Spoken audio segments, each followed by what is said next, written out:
श्रीराम जय जय राम। श्रीराम जय जय राम। श्रीराम जय जय राम। 28 சிவபெருமான் மாப்பிள்ளை ஊர்வலம். சிவபெருமானின் கணங்கள் சிவபெருமானுக்கு அலங்காரம் செய்தனர். சடைகளைச் சீராக்கி மகுடம் போலச் சுற்றி அதன்மேல் பாம்புகளை படமெடுத்தவாறு அமைத்தனர். சிவபெருமான் சில நாகங்களை குண்டலங்களாகவும் கை வளையல்களாகவும் தரித்தார். உடல் முழுதும் விபூதி பூசப்பட்டது.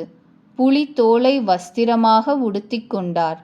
சிவபெருமான் நெற்றியில் நீலா கீற்று, அழகான சடையில் கங்கை, முக்கண்கள் சில நாகங்கள் ஆக முப்புரி நூல்வடம், கழுத்தில் விஷ உருண்டை, மார்பில் மனித மண்டையோட்டு மாலை. அவருடைய அலங்காரம் அமங்கலமாக இருந்தாலும் அவர் மங்களங்களின் இருப்பிடம்தான், தயாளுதான். ஒரு கையில் திரிசூலம், மற்றொரு கையில் உடுக்கை விளங்கின. சிவபெருமான் ரிஷபத்தின் மேல் ஏறி அமர்ந்தார். வாத்தியங்கள் முழங்கின. சிவபெருமானை பார்த்து தேவ மகளிர் புன்னகை புரிந்தனர். இந்த வரனுக்குத் தக்க மணப்பெண் உலகில் கிடைக்கவே மாட்டாள் என்று பேசிக்கொண்டனர்.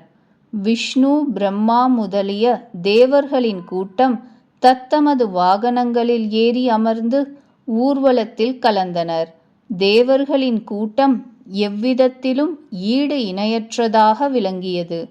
அழகாகவும் இருந்தது. ஆயினும் மணமகனுக்கு பொருத்தமாக ஊர்வலம் அமையவில்லை. அப்பொழுது விஷ்ணு பகவான் திசை அதிபர்கள் எல்லோரையும் அழைத்து சிரித்துக்கொண்டே கூறினார், எல்லோரும் அவரவர் பரிவாரங்களை தனித்தனியாக வரிசைப்படுத்தி கொண்டு செல்லுங்கள். சகோதரர்களே, நம்முடைய இந்த ஊர்வலம் மாப்பிள்ளைக்கு பொருத்தமாக இல்லை.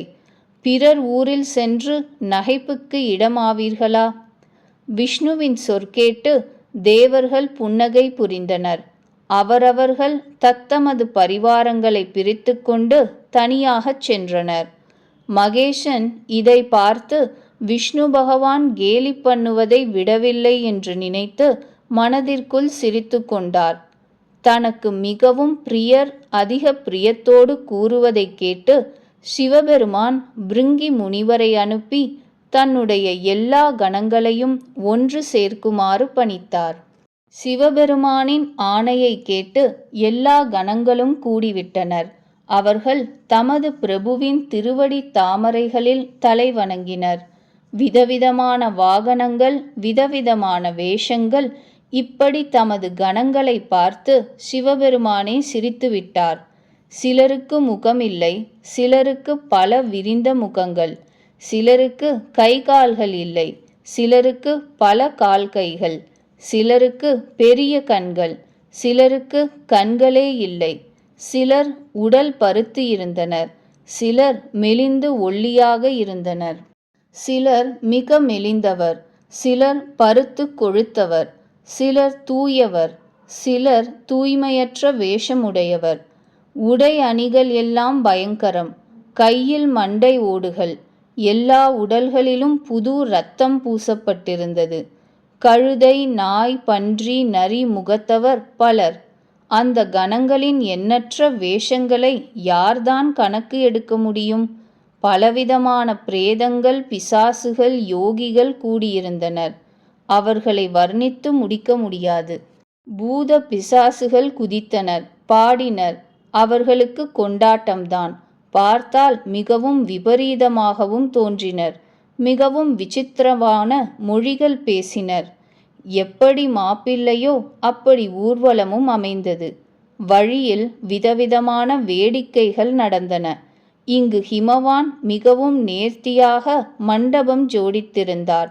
அதன் அழகை சொல்லி மாளாது.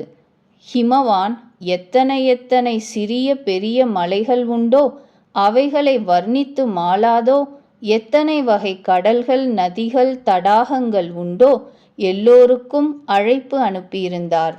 அவர்கள் விருப்பப்படி உருவமெடுக்க கூடியவர்கள். அழகான உருவெடுத்து அழகான பெண்மணிகள் பரிவாரங்களுடனும் ஹிமவானின் அரண்மனை வந்து சேர்ந்தனர். எல்லோரும் அன்புடன் மங்கள கீதம் பாடினர். ஹிமவான் முன்பே பலவிதமான வீடுகள் தயாரித்து வைத்திருந்தார். அவரவருக்கு ஏற்றபடி இடமளித்து அனைவரையும் இறங்கச் செய்திருந்தார். நகரத்தின் பொலிவை பார்த்த பிறகு பிரம்மதேவனின் படைப்புச் சாதுரியம் தூசாகத் தோன்றியது. நகரின் பொலிவு கண்டவருக்கு பிரம்மதேவனின் படைப்புத்திறன் துச்சமாக இருந்தது. வனங்கள், காடுகள், கிணறுகள், குளங்கள், நதிகள் எல்லாம் அழகாக இருந்தன. அவற்றை யார்தான் வர்ணிக்க முடியும்? வீடுகள் தோறும் மங்களமான தோரணங்கள், கொடிகள், கொடுங்கைகள் மிகவும் அழகாக காணப்பட்டன. அங்குள்ள பெண்கள் புருஷர்களின் அழகான பளீர் ஒளியை பார்த்து முனிவர்களின் மனதுகள் கூட மோகித்தன. எந்த நகரத்தில் உலகின் தாயான பார்வதி அவதரித்திருக்கிறாளோ அதை வர்ணிக்க இயலுமா? அங்கு செழிப்பும் வாளிப்பும் செல்வமும் சுகமும் அன்றாடம் புதிதாக கொழித்தன.